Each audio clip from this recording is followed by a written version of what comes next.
Hello, my friends, and welcome to Dance How I Want to Real Talk. I don't really give a, I'ma dance how I want to. I'ma dance how I want to. I don't really give a, I'ma dance how I want to. I'ma dance how I want to. I don't really give a, I'ma dance how I want to. I'ma dance how I want to. I don't really give a, I'ma dance how I want to. I'ma dance how I want to. Thank you, everyone, for tuning in. This podcast is brought to you by Dance How I Want to Bachelorette Parties and Pussy Empowered. I am your host, Bryan Leigh Smith, lifelong dancer, positive thinking enthusiast, and ultimate cappuccino connoisseur. Today's podcast is all about self-trust, how to build it, how to grow it, how to maintain it, and how to live your best life by having it. I have a very special guest today. I am so excited to have this artist, dancer, pussy empowerer. Everyone welcome Miss Alyssa Aparicio.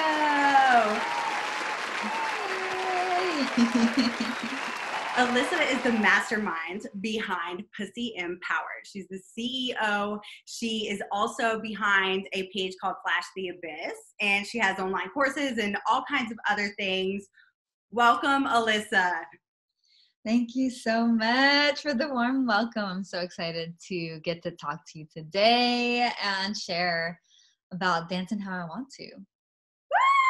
Woo! Alyssa, tell us a little bit about what you do at Pussy Empowered. Yeah, so I like to call myself a pussy empowerer and I'm also a sacred erotic performer.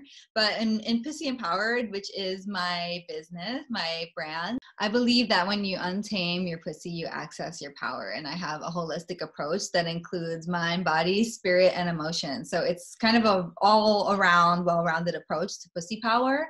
And not just from a theoretical place, but from a deeply embodied place. So amazing. I've known Alyssa for maybe 5, maybe 6 years now, just watching her grow into what she's doing now. It's just so focused in women empowerment. And just every time I see her or see a post, I'm just always so inspired. I'm so excited you're here. Thank you. The reason why I brought Alyssa on for the Self-Trust podcast is because I always hear her mentioning something about living in your truth, live in your truth, and so what I know of what like self-trust is that it's just trusting yourself to like make the right decisions. But Alyssa, I know, has a bit more deep of an insight on that. So Alyssa, could you just tell us a little bit about what living in your truth means and how that can empower us?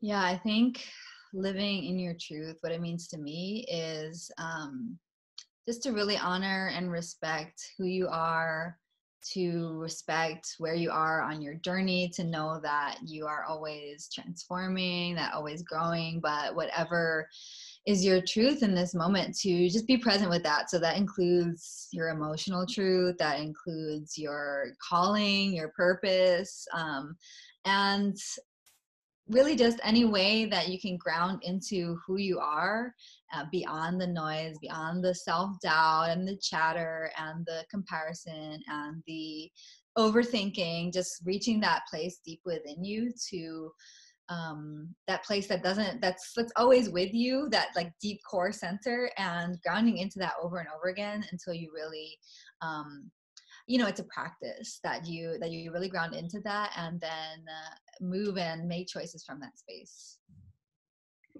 So amazing. Anytime I'm like worried about like anything, if I talk to Alyssa, I always feel better. And I just always feel like you take me back to like, what is my truth? What do I really want? And why am I not listening to my pussy? I cannot thank you enough for that. That's so my pleasure. Oh, you're amazing. So I just wanted to like talk about a few examples of like, dive a little deeper in what maybe are some examples of like when we don't trust ourselves, like what that might mean or look like. So, a lot of it I think is fear. You don't trust yourself to be on a stage and like talk publicly, and basically that's like a fear of public speaking. But that also, I feel like, goes in with the self-trust situation inside of us. Maybe you don't trust yourself to take a good photo. I have so many friends that are like, oh, you can't take a picture of me. But now that we're talking about it, I'm really realizing like it's very fear based. Like not trusting yourself is just like living in fear. Yes. Epiphany on the show. It's so true. Yeah. And I know like currently I'm learning a lot with different things, and retaining information is like, you know, if you study for like a test, and you don't trust yourself to retain it, I feel like if you just know that you can retain it, like you'll be able to pull it out in the test, you know, regardless of whatever like anxieties people might have when they're taking tests, because I know that's a real thing. So I just wanted to dive a little bit deeper into that. What do you think about that whole fear connection I just made? Yeah. Well, I think there's two things that come to mind that I want to share about and dive into. Is one of them is just like the idea of we focus a lot on doing as a culture, and that's in all of the different ways that we are trying to learn how to excel at something, or that we've been practicing for a long time, whether with the example that you gave, if you're studying to achieve something, or as a dancer, if you are trying to master choreography. There is like this emphasis on the doing aspect and the action aspect. And I think that sometimes comes along with the fear, like it, thinking that we're not going to do something completely right or perfect, because that is where the idea of perfection is kind of where the fear comes from. Like, what if I fuck up, right? That's the ultimate fear with all of this. And the behind all of that is just that there is no such thing as perfection, and there is no such thing as being like this robotic, maybe if you're in ballet or in the American Ballet Theater, you're expected to be like this more poised, like everything has to be on point. But there's also the beyond that, it's like the deeper part within you that you have to tap into, that intuitive part of yourself, that trust that you cultivate beyond the action. It's like the state of being that we all need to cultivate within us, so that we can tap into that in times when we need to show up and do something in the world, that we really are connected, that part of being within us. And I feel like that was something that really clicked for me with choreography. I've been a dancer since I was like 2 years old, but choreography was always really hard for me to latch onto. And something that I noticed is that over this agonizing period of like berating myself in the mirror, berating myself like so loudly that I couldn't even hear beyond that. Like I couldn't even feel my body. I was so much in my head. And so that's like that part of the embodied truth, like coming back into the space of your body, like whenever I could.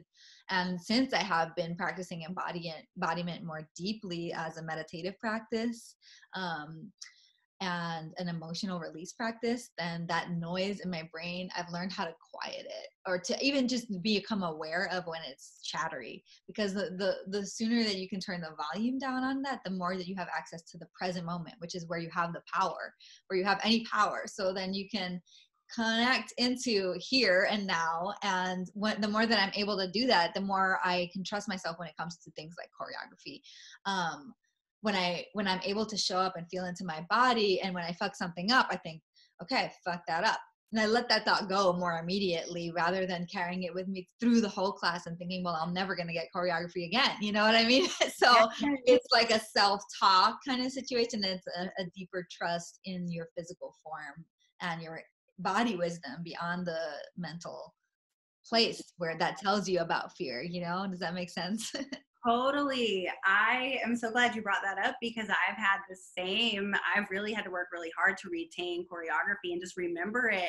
And I know, like, when all in the LA classes, when like the camera comes out, as soon as the camera would come out, I would not trust myself and freak out half the time. I had to but it was all about just trust, self-trust, and being, like you said, in your body. And I think so many dancers deal with that. And then it's like, okay, you did a whole routine like perfectly, except for like you messed up one thing. And it's the worst feeling when you've really achieved something that was very difficult and artistic and beautiful, and you can't even enjoy it because you're just focused on that one mess up. Yeah.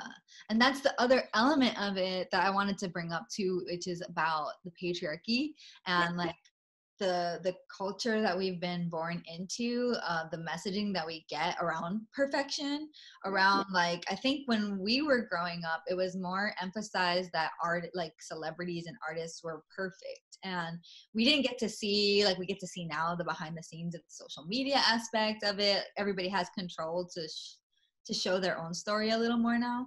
But I think when we were growing up, especially, there was this attachment to perfection, and in the magazines and on TV, it's all about achieving this perfection. Maybe it wasn't ever said so much as just embodied for us, or like put in our faces.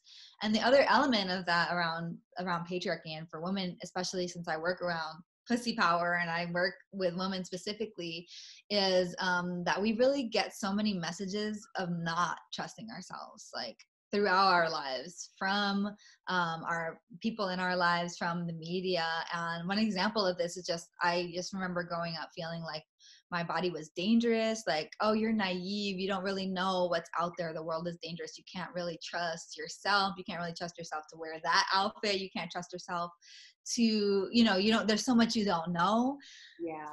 And I know better than you. And that's the message that we get as women growing up. And so there's no way that we're taught about following intuition.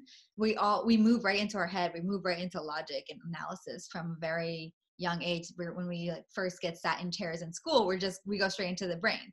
And it's so we never really get taught how to go beyond that and access our intuition. And so there's like total. Oh my God. I swear they need to teach this stuff in school. When I first learned about the law of attraction, I think you learned about it when you were still in your teens, late teens. I didn't learn about it until I was 25, and I grew up in the Bible Belt, and I grew up in a place where dancing, the whole reason my company is called Dance How You Want To is because I got in trouble for the way I danced all the time. And like, I made up all the dances for the cheerleading routine, and I always got in trouble. And so I was always taught like it was wrong. Wait, where am I going with this? But so when I learned about the law of attraction, I really thought they were trying to like hurt me. Like the people that were helping me like grow up, and the people that were teaching me school and everything, I'm like, how could they not teach me this? They kept this from me. How did they not tell me about like my intuition, and how what I've learned from you about how like my pussy and my womb is like a huge source of my intuition. And I don't know. When I learned about all that stuff, I was so angry for a really long time, because that should totally be taught in school. Yeah. Well, that's where we come in. That's why we built the businesses that we built and the brands that we built, because we're like, nobody fucking told us this. And the more people that we can share what we learned, the hard, like the arduous way, digging for ourselves, the more, we get to pass that wisdom on. The less women just have to feel alone in that process. Amen, sister. I'm like, that's exactly why I'm doing this. And I know that's why you're doing it too. Oh my gosh. It is. Cappuccino break. So this podcast is brought to you by Dance How I Want To, bachelorette parties, and Pussy Empowered. So I definitely want to talk more about dancers and dancing, and like being able to be a better artist and a better dancer and utilize our self-trust. Do you have any like tools that can help dancers out there and artists of all kinds to just trust their self when they're creating something and not let those negative voices get in their way? Yeah. I think it comes back to that idea of the present moment, and not future tripping about all of the scenarios that could unfold. It's just saying yes to what feels most alive and what you're most excited about, I think, when it comes to creative projects and artistry. Because whatever you think is the right thing to do, if you're not passionate about it, then that's going to translate to whatever your audience is. And what I've been really grounding into is just bringing that intuitive voice into real time. It's like so many things that you think you're going to do one day, or ways that you're going to show up one day. Well, like, why not right now? So there's so many things that we think we have to do to prepare to just do the thing that we want to do, when really just bringing that more into real time, into the present moment. Like, what can I do today? What can I do right now that I'm passionate about, excited about, and continue to water that seed. So again, it comes back to being in your body and grounded, and just constantly moving that energy back down to your center, taking time out. For me, I'm an introvert, so I really need to take a lot of time out beyond anybody's opinion, beyond any noise, like usually in nature, or just spending time on my own. But yeah, nature helps for me a lot. It's like just getting out of the thoughts as much as possible, getting into the senses. I teach a lot about getting into your senses, the sensuality, like the base of that word is senses. So it's like your senses are the portal to the present moment. So if you can ground into your senses, you can feel into what's alive for you right now, get out of that, like, oh, but what happened in the past, or get out of that, what could happen in the future. And like, right now, what do you want to do? Do that. I love that. That is a big trend of the week. I went to a transcendental meditation like intro class to see if you want to sign up for it last night, and that was like the theme of the class, or of the talk, really, was like, be in the now, in the present moment right now, not in yesterday's depression, not in tomorrow's anxiety. Like, and now you're saying it again, so I feel like the universe is talking to me. Synchronicity is my favorite. I love that. I always get so excited when I get clues that I'm on the right track. Like, what'll happen? I'll think of someone and they'll call me, or I'll go out and the girl next to me is wearing the same ring as me, and I had a dream about it last night, or something weird. Like, so yeah, it's crazy how that happens. So I always feel like you're really on the right track, and like more able to trust yourself. Like, also when those types of things happen, I feel like they all happen at once, and it's just kind of a reminder, like, trust yourself. And I know, like, last week you had a crazy experience where this really happened. Could you just like touch on that for a second and talk about like how maybe that helped you trust yourself, or how those moments can help us know that we're on the right track? Yeah, I love synchronicity so much. So serendipity, it feels like, to me, I interpret it as little winks from the universe. Like, you're exactly where you're meant to be. And they're so comforting to just feel like there's no way that should have happened just now, but it did. And it just feels like there's something bigger, for a moment, you just feel there's something bigger than me at play here. And yeah, last week I had a really cool string of synchronistic moments. What was interesting about it was that it was in the middle of having evacuated my house, and I live just outside LA, and there were fires nearby, and I wasn't sure if I should evacuate, and I couldn't find the right information. I just left. So I evacuated, and obviously moments like that are really emotional, and I was like on high adrenaline. So I felt all those emotions, and then I had the instinct to just take myself to a good lunch at one of my favorite restaurants. And I was like, the least I can do in this moment is eat well at somewhere that just feels right.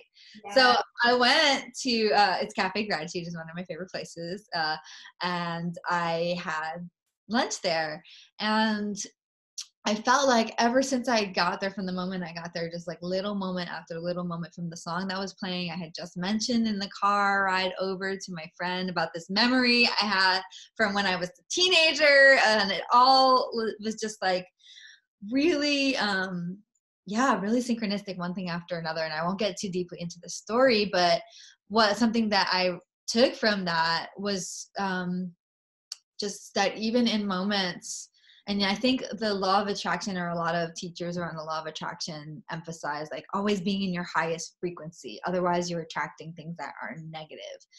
But I think there's a way to be in your highest frequency, but also be truthful about where you're at emotionally, and to be in your truth around your emotions. So, because I had just come from, I was driving, I was crying. I'm not gonna lie, I was like emoting, and I like to stay really present with my feelings. So I don't think that was a negative place to be in per se. But when I got to, when all of those things unfolded, it was just kind of a reminder to me, and a new perspective also about we don't always have to be, things don't have to be perfect in order for manifestation to occur. We don't have to be like the most sunny day, feeling amazing, wearing the best outfit ever. And usually those do have, like, moments of synchronicity do happen in those times too, but we don't have to be feeling 100% about everything in our life for those little winks to come. And it's just a matter of paying attention and staying present for when they do show themselves. And when they do, it's so rich, and it was such a beautiful, comforting moment to be like, okay, I evacuated my house, but this and this just happened, and that's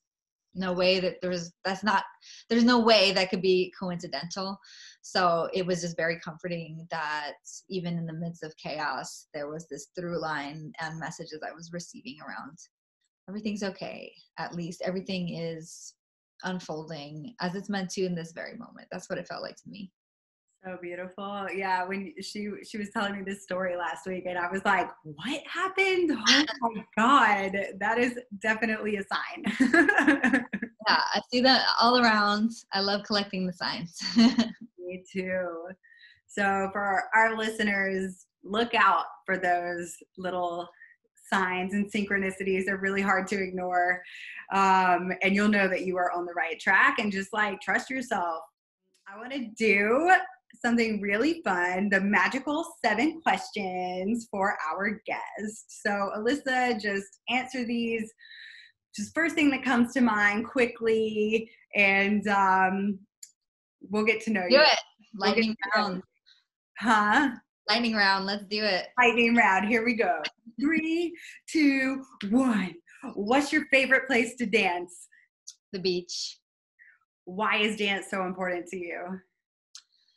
I would go crazy without it. It's like my way of experiencing myself. It's my way. It's like the way I connect with spirituality, and fun and play. It's so many things to me. How do you psych yourself out before a performance? You know what's interesting is I think that I have to psych myself in. I get so tripped up and like buzzy that I usually have to do the opposite and find somewhere really quiet. I really need to find somewhere really quiet to get into my body, like, and calm my nervous system.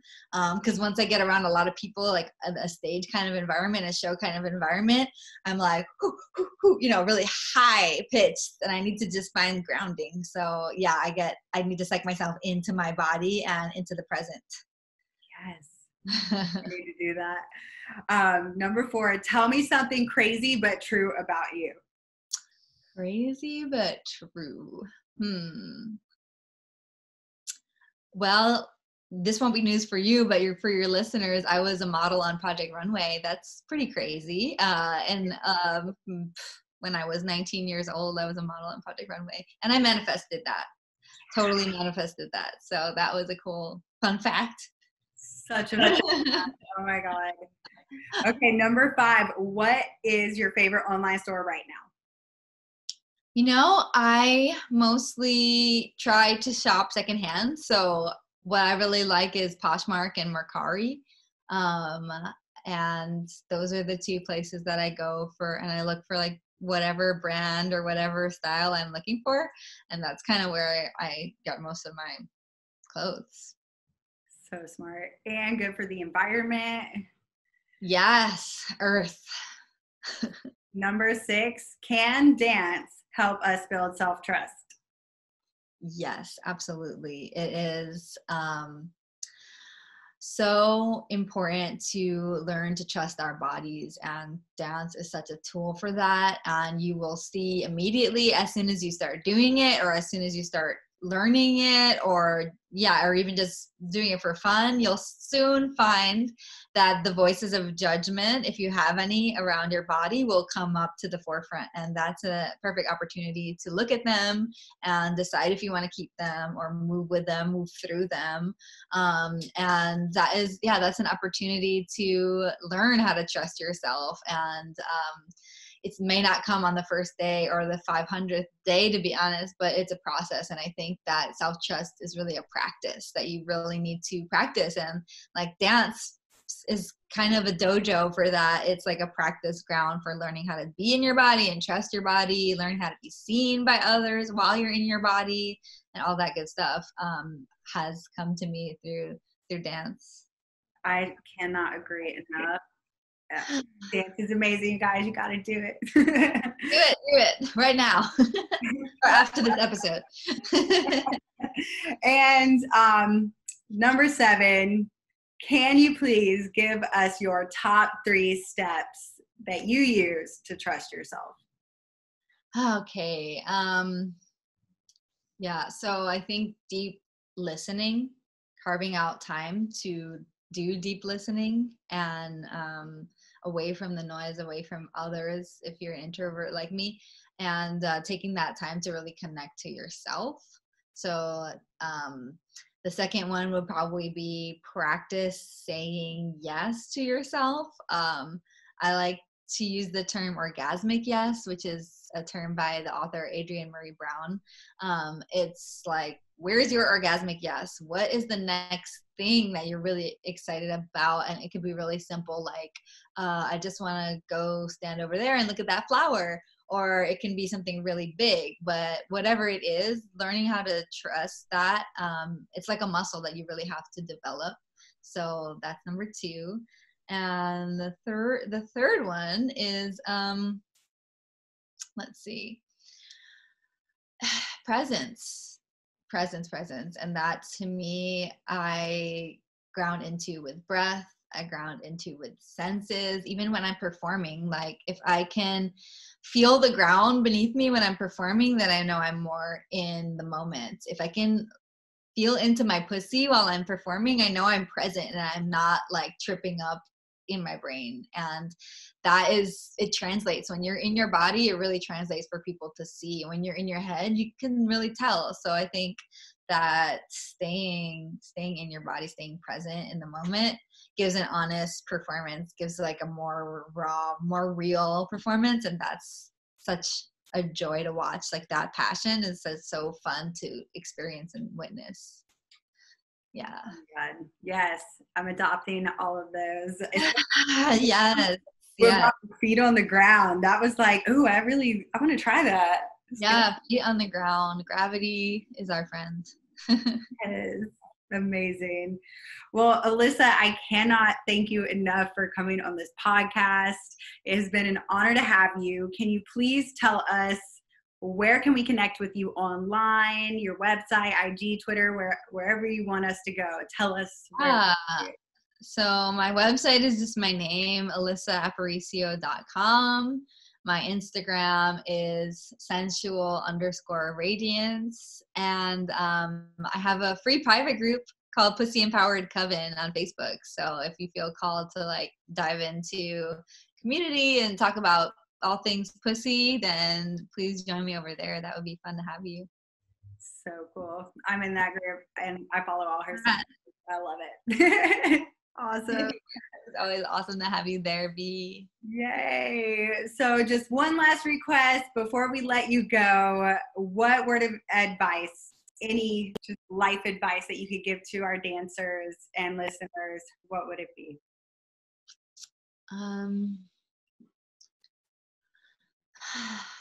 I think it's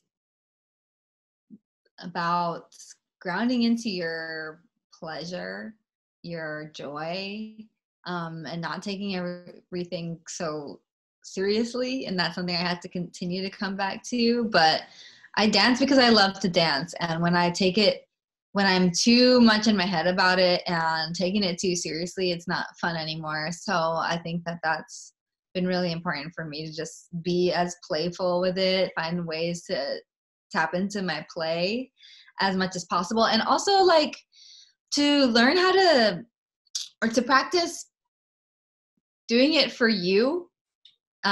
We get so wrapped up in like being seen, being for the performance aspect of it, but the validation aspect of it. But there's so much space between you and you, that intimate connection between you and your own spirituality and your own body. That is so valuable, even if you take that with you to the performance and to the stage, like learning or practicing, having rituals to just come back and be in your body for yourself. That feels so good. And it's been such a relief after putting so much value on that part of being seen. And like, if I'm not on the stage, then am I even here? You know, like that dramatic side of myself that's like, I need to be on the stage. But also when I'm not on the stage, can I enjoy dancing and touch that place of play and spirit? And I have now I have that practice, and it's so nourishing. Amazing. And it's so fun to watch you do your dance on Instagram. She'll post it on Instagram, and her just doing her ritual, which I'm sure she has other rituals she doesn't post, but we want to know about those too. Well, Alyssa, thank you so much for being on the show. Thank you for having me. Thank you. And everyone, please stay tuned for the Dance How I Want To Lucky 13 Steps to Trusting Yourself. This podcast was brought to you by Dance How I Want To Bachelorette Parties. If you're in the Los Angeles area and looking for an awesome bachelorette party, hit us up at dancehowiwantto.com. I'ma dance how I want to. I'ma dance how I want to. I don't really give a. I'ma dance how I want to. I'ma dance how I want to. I don't really give a. I'ma dance how I want to. I'ma dance how I want to. I don't really give a. I'ma dance how I want to. I'ma dance how I want to.